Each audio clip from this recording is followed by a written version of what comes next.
Good evening and thank you for coming along, everyone.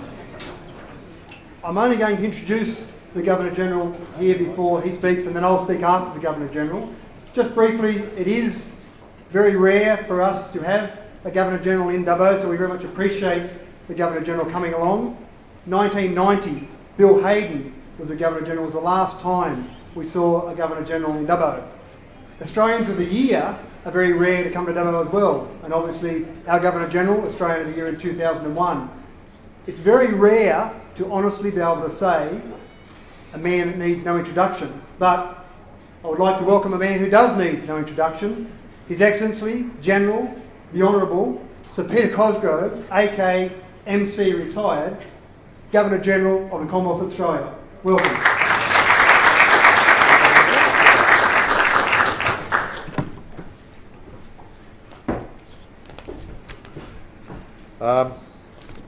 As an infantryman, I've got to be very respectful of a very complicated remote control that's here, and if I press the button, something bad will happen. And have you ever felt you should press the button? Lynn and I are delighted to be here, and as we always do when we're in a new place or a place we haven't been for a while, we want to pay our respects to the traditional custodians of the land, the Wiradjuri people. We've interacted with people of the Wiradjuri tribe for all afternoon. It's been a great day in that respect. Mathew, worshipful Mayor of the Shire and the City of Dubbo, thank you very much indeed for your welcome, your hospitality. Katrina, where are you? Somewhere nearby? There she is. Lovely to see you here. Mark Coulton and wife, lovely to see you. There may be some representatives of other Shire councils. If so, Lynn and I are grateful that you've made such a journey. I think the Shire Council members, they've put me in mind of the very intimidating dons at my high school. And I continually worry whether I've done my homework. The council robes are a great touch tonight. Thank you for, he said frocking up, but I don't believe that. I don't know if this lovely lady is here. She's one of the matriarchs of Forbes, Ros Walters. Is she here yet? Yes. Hello, Ros. How are you? Are you accompanied by your lovely son and his wife, Claire? Hello, Claire. How are you? I was a bit taken aback when I understood the previous Governor-General's visit. It was a very long time ago. And in a way, I apologise for that. It's when you just do the sums, you realise that this is a vastly important regional centre. 40,000 people, I think, within your boundaries, 200,000, over 200,000 people who take their services from Dubbo. Now, if I do my sums, 24 million people in Australia, 200,000 multiplied by 5, multiplied by 20, 1% of Australia relies on Dubbo. Yeah.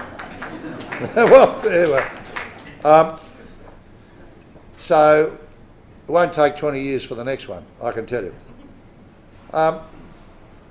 We've got some themes, you might say, that they sort of swirl around. We love the idea of education. We love the idea of continuing to work for the integration and upliftment of Indigenous Australians. We love the idea of younger Australians. We love the idea of volunteerism. I'll refer to it in a moment, but we're at the Dubbo Neighbourhood Centre, which, together with something we'll do tomorrow, will be our genuflection to volunteerism in this hugely important part of regional New South Wales. Volunteerism. I was banging on, and one of my offsiders went away and Googled and came up with a wonderful answer, which I'll reveal in a moment. But I was banging on about the the dollar value of volunteerism.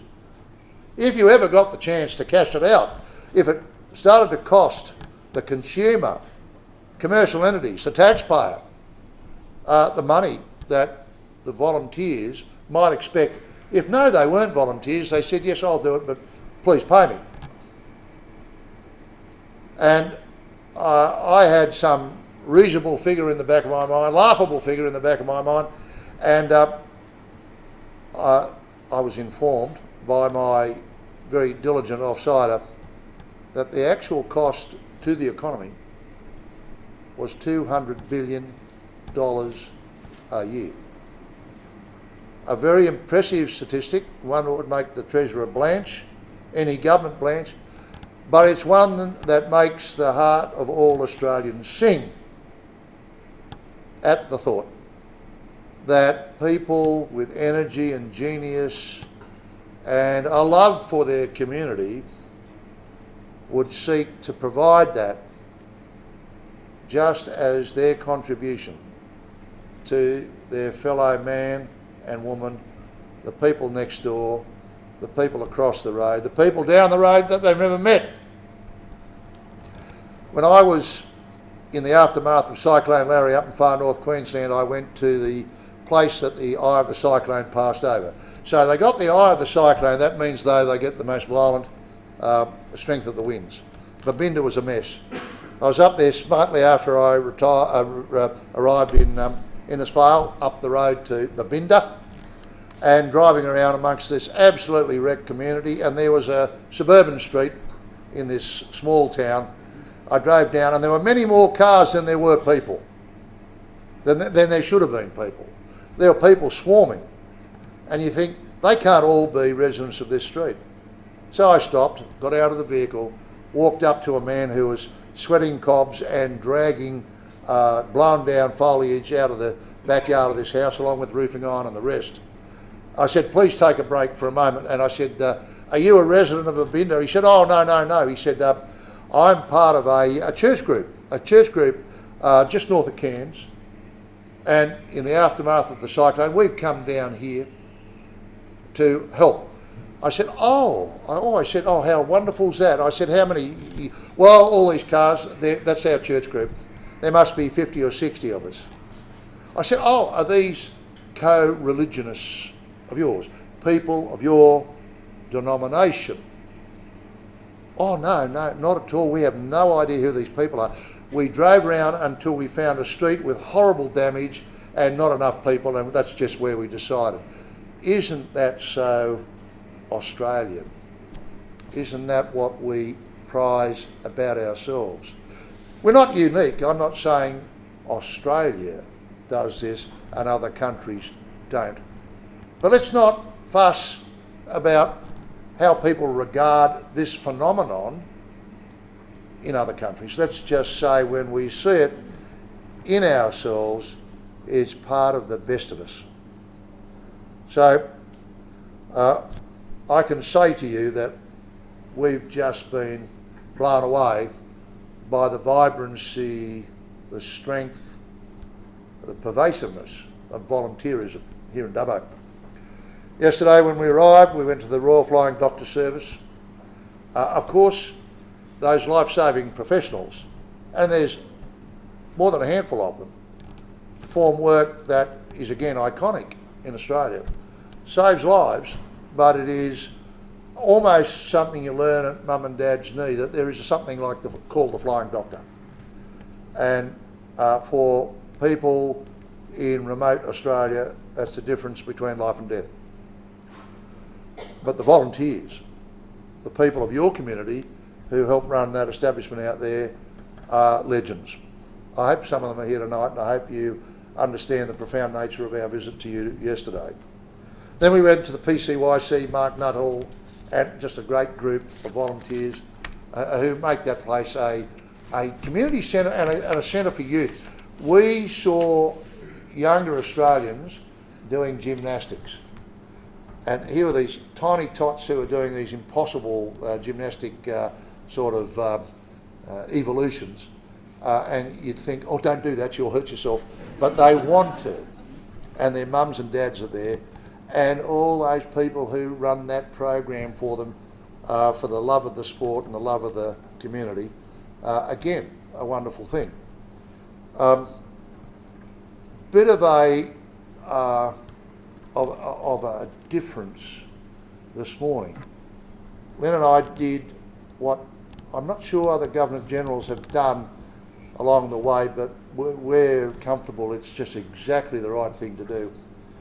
We go to jails, and we've been to a jail in Western Sydney and seen adults, men and women, on the rocky road of recidivism, serious crime, substance abuse, and another chance at rehabilitation in a big grown-up jail where nonetheless the offerings to them could be life-changing. But Arana is different. These are kids, most of them Indigenous lads, who are at the early stage of their lives but have run off the rails in some way and again are being given a chance. And part of our presence there is to say, this is not happening in some youth correctional bubble. Lots of people, like the people who work in the Dubbo region and who come in day by day to be your mentors and teachers, care about you and want you to have a better go at the next phase of your life. I found Arana uplifting, and I thank all of those of the Dubbo community who find their way of service to try to bring those kids along with a strong, muscular helping hand. We then went to Charles Sturt. What can I say about Charles Sturt? I think it's a great university. I'm an ex-university chancellor, so when I met Andrew Van Linda Breen, Associate Professor Jay Phillips, who runs the Indigenous program there, I was really taken by the fact that they are an outreach centre for sophisticated, life-changing education at the university, with that special recognition that being as you are in regional Australia, you have an outreach to Indigenous Australians which is hugely important to give them their next step up. So Charles Sturt, well done, loved you. We then went to the Clontarf Foundation at the Dubbo College Senior Campus. Ryan's here, there he is. So I'm the patron of the Clontarf Foundation, so you could expect I'll probably get a bit weak at the knees here. But Ryan and the young men that he's got under his stewardship here offer a real breath of hope for the future of those young men in their high school education. Who knows? Who knows after that? Certainly better members of the community, better enabled to have a very constructive career, and some will go to university and some will surprise, amaze and gratify their communities and all of us. So Ryan, to you and the Principal Andrew Jones. Is Andrew here somewhere? Perhaps not. Andrew is running a great ship out there, and we were uplifted to go to your senior campus. Then we went to the zoo. Fabulous. We've cleaned off, but I fed, so did Lynn, we fed an elephant with bananas, all kinds of things. One of my staff needs a little bit of animal husbandry training. Took the lovely African elephant, that dear old lady elephant, 45 years old, and in giving her the carrot tried to shove it up a nostril. The trunk grabs the carrot and puts it in the mouth. So you are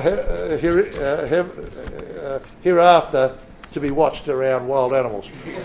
We fed the tiger. We were yelled at by the monkeys that do the big sound. What are they? I'm not sure what they're called. Thank you. We cuddled koalas, patted a very dangerous looking lizard. What else? Oh yeah, pardon? A rhino, yeah, we patted the rhinos, and there was an echidna that didn't like us at all. So to Paul and Joe from Western Plains Zoo, and to board members Mathew, Fuller and Cameron Kerr, who's the Chief Executive of Taronga Conservation Society Australia. So he's from the Big Smoke. And Taronga manager Mathew Fuller. We were grateful for that visit. And we're like all Aussies who come out here, and overseas tourists for that matter, your one visit is never enough. So you want to come back. I spoke about Deborah Todkill and the folks at the Dubbo Neighbourhood Centre. For us, that was a joy. I lined up inside the door where we had afternoon tea as the volunteers came in. Just so many of them. Just so many of them. And there's one or two youngies amongst them, but mostly they're people of mature years. And one of them said, why don't more young people have a go and do that sort of thing? Well, you know, a lot of what we saw today revolve around people in the full flight of their working careers. And these are people who are working with objects and with missions which are totally admirable. So I want the volunteers to know that don't worry, there's a new generation coming behind who will just it's in their DNA to fill those shoes. We're going to go to your Barden Park Regional Centre of Excellence for Athletics tomorrow, and we'll meet the young athletes and coaches. Athletes, just like those gymnasts, they'll be in our Olympic team at some stage. God love them. And the coaches and the mentors at the PCYC, coaches at the athletics tomorrow, they'll be unsung, they'll be loved by their community, but they'll be there, possibly in the rocking chair, saying, that's one of my young boys or girls who's just on the podium getting that gold medal. I love that. Well, then, Commissioner of New South Wales Volunteers Rescue Association, Mark Gibson. Then we're going out to the Western Plains Cultural Centre, and that will be our visit to Dubbo. But we've been here on several occasions before. We stayed with Ros and her iconic Dubbo figure, Max Walters, a few times. John was a young officer, came to me at 1st Battalion Royal Australian Regiment many years ago. You won't know this about John, but in the First Gulf War he was the first Australian officer, serving then with a British infantry regiment mounted in armoured personnel carriers. He was the first Australian officer since Vietnam to achieve the infantry combat badge. A distinction he'll never lose, because from that period in Vietnam when it was inaugurated until that time, it had been a barren time for the infantry corps. He's a sort of bit of a groundbreaker, and he's a fellow from your ranks. Ladies and gentlemen, I've spoken long enough. Lynn and I and all those accompanying me are so thrilled to be here. Thank you for your welcome. I'd love to come back one day. I hope still as Governor-General, but if not, would you receive me back in another capacity in the future? Because well, we owe you. Thank you very much.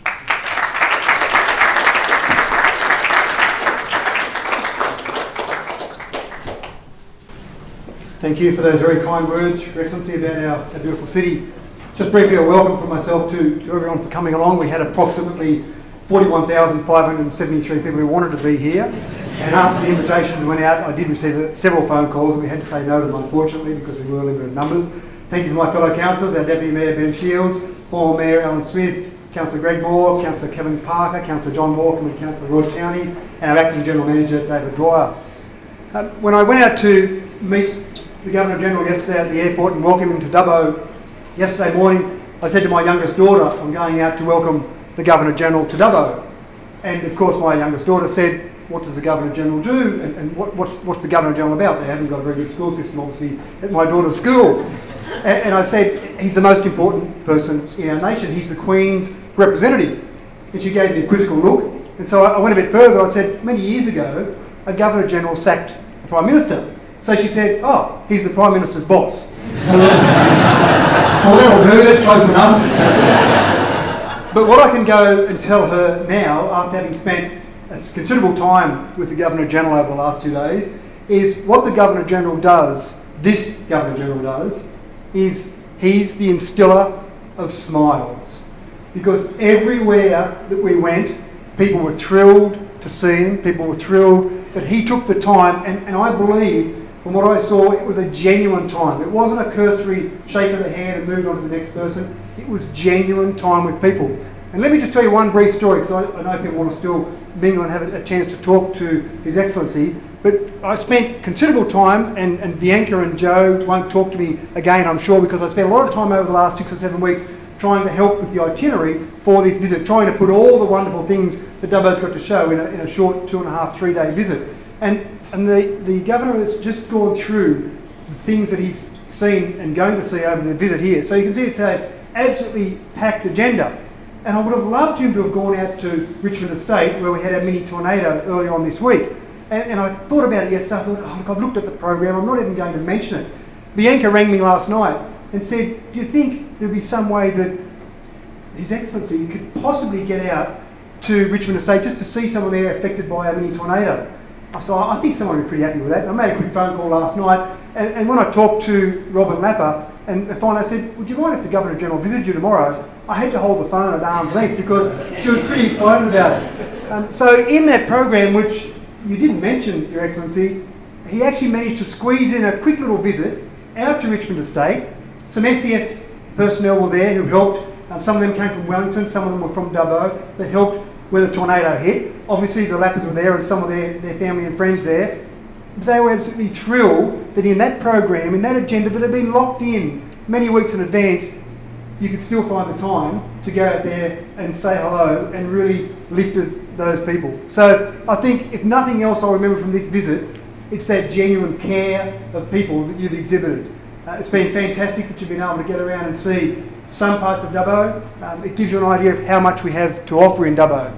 So thank you for your time, thank you for making the visit, thank you to all the staff that you had with you. I found all of them to be absolutely wonderful to deal with in planning this and in the time that they've been here, and I truly believe the people of Dubbo are incredibly appreciative of you being here. So thank you, and we will welcome you back anytime you come in whatever capacity. Thank you.